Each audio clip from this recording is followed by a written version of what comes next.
What's up everybody, Fritz here, and in today's video we're actually going to be doing a first video of a 3-video series in which we're going to remove and replace the lower control arms, the thrust arms, as well as do an alignment on the M235i. And I would have loved to do this all as a DIY video series for you guys, but the bolts on this I just could not remove. They were actually too tough for me to remove, and I actually bought a drill, a huge DeWalt drill, and it actually could not remove the bolts. So I'm actually taking it over to my buddies over at Bimmer, and we're going to remove the control arms first in this video, and then the next video will be the thrust arms, and the finale will be the alignment. And at the end of that last video, we're actually going to be doing a giveaway for you guys. So stay tuned throughout this whole series. We're still going to be doing it as a DIY video where we're showing you how to remove and replace each single component. So I'm going to hop in my car and head over to Bimmer, and I'll see you guys there.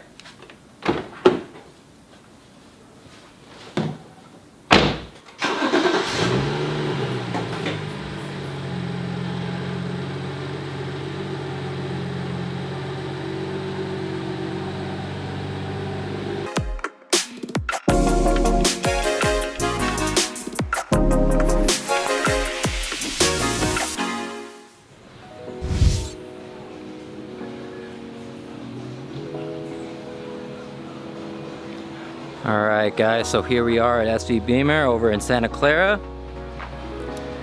They're actually getting ready to put the lower control arms and the thrust arms on the M235 as we speak. In just a second, this thing's gonna get lifted up and we're gonna get to work on it.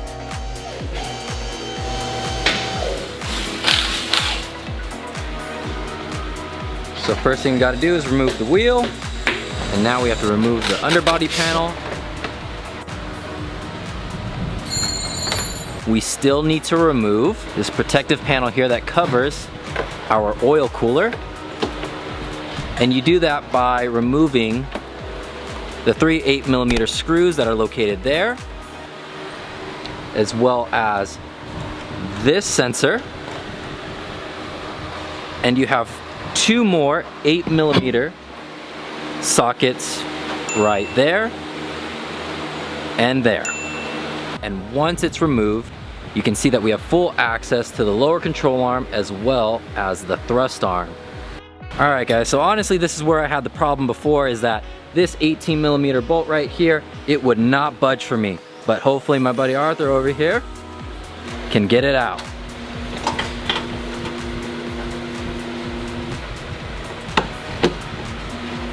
Alright, so he got a little bit more muscle on me. Let's zoom in on those guns.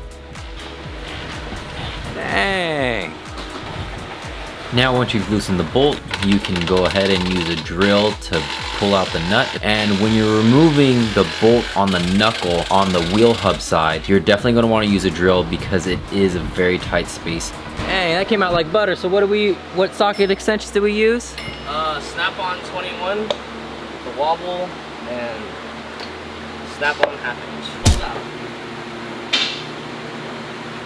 Now once you do that, the control arm just pops right out, and here's what we got. Ooh. Now this is super important. Don't throw away that nasty control arm just yet, because we have to make sure that the SPL parts, which are directional, match up to our stock ones, and that we're putting on the right one onto the right side. So right here is a SPL limiter. It keeps the ball joint from moving too far left and right. And if you notice that there's a level sensor bolt right here, and the level sensor is on the left side of the car. So if you were to install this on the right side, it wouldn't make sense because there's no leveling right here.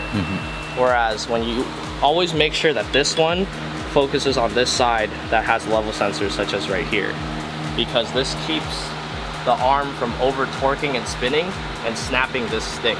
So what's odd is that they always switch it. Okay. So when you have them like that, and your level sensor is on this side, you just pop the bushing out, switch it over,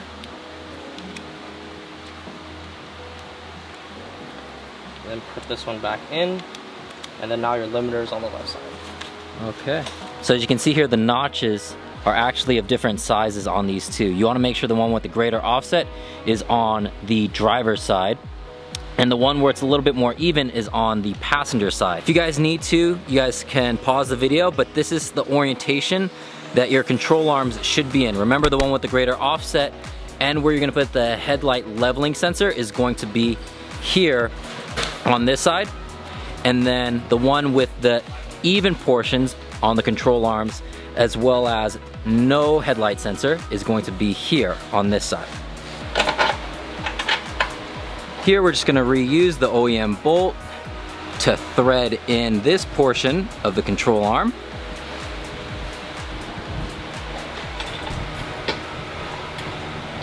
And this technique that Arthur's using is actually gonna be very useful, because remember, you have two relatively free floating objects here. You have the nut as well as the bolt. So if you tighten one end, after a certain point, you're just gonna spin the whole thing. So you need to make sure that you're going in counter direction when you're actually tightening this bolt and nut.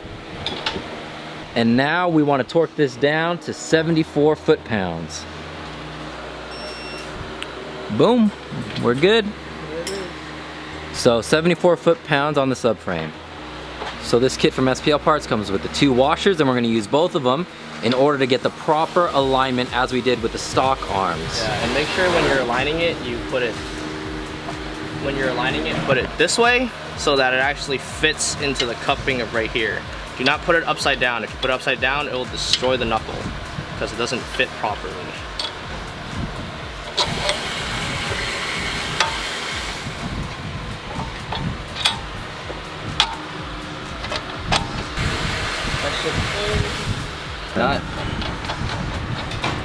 So right now what we have here in order to tighten up this control arm is a 24mm socket at the top that you see right there. And then on the bottom here we have a 12mm Allen. And then the torque specs on this is going to be 110 foot-pounds. Alright. And now this side is done. Now Arthur gave us a great idea here, and that is taking a paint pen and lining up where you actually torqued it down. So there you can see that yellow marking there. That's actually to make sure that periodically we should check to make sure that the nuts and bolts aren't moving around on us as we're driving the car. So a very small detail like that could save us our lives in retrospect. So grab a paint pen. If you don't have one, we'll leave one in the description down below. Now repeat that process on the driver's side. We're going to use our 21mm wobble to remove the wheel hub side, the 18mm socket and breaker bar on the chassis side. Here you're going to want to install the headlight leveling sensor, because this is the side that it's going to go on, but also make sure that the limiter is facing the rear of the car when you install this side of the lower control arm to prevent the headlight sensor from breaking. Reusing the bolts in order to attach it to the chassis side and torquing it down to 74 foot-pounds. And then when you attach the wheel hub side, make sure that the knuckle is the wider side facing up, and then using the nut, it's going to be a 24mm socket at the top with a 12mm Allen to hold it into place as you tighten it down to 110 foot-pounds. Now for these control arms, you might be wondering that once you put in the headlight sensor, how come we didn't necessarily lock down the length of the control arm? Because the locking collar, you can see here that it's actually loose. And the reason why is because we're actually gonna go onto an alignment rack, line it up, get the geometry right, and then we're gonna tighten all this down. All right guys, so that is gonna bring this video about how to install your lower control arms to an end. Again, remember, if you have a lift or if you have enough space to get that breaker bar in there, or if your drill can get it out, this is something that you definitely can do on your own. I just wasn't able to. I'm not as strong as Arthur, apparently. And neither was my drill. But don't let your ego get in the way. If you need to, take it to a shop, because the most important thing is that your car functions, it gets the parts in that you want, and that it's all done safely. So we're actually gonna move on to part 2, which is going to be getting the thrust arms into the car as well. And we'll see you guys in that video.